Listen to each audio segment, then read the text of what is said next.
Alors, t'en penses quoi de toutes tes tenues, Nina? Elles sont super toutes mes tenues.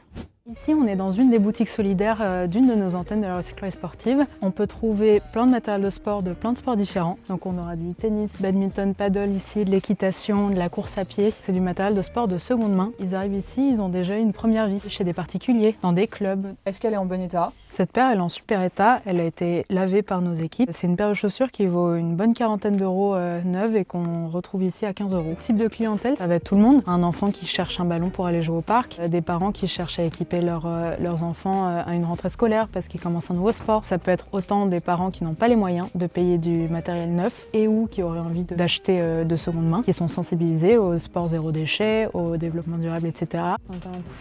C'est économique parce que forcément, étant jeune, j'ai pas tellement les moyens. C'est éthique parce que ça évite d'aller acheter des vêtements qui sont tout neufs. On peut être classe, être branché sans dépenser un SMIC dans des vêtements. La cotisation pour acheter dans la boutique solidaire, elle est de 5 euros. Ça nous permet de faire vivre l'association, de faire tourner la boutique. Super, est-ce que tu veux un ticket?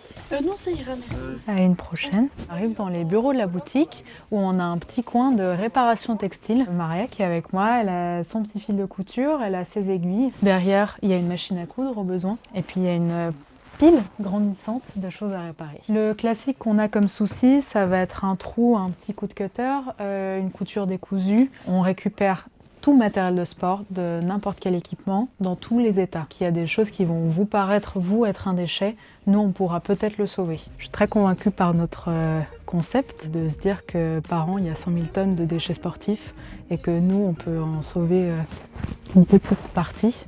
Ça me paraît important de sensibiliser là-dessus.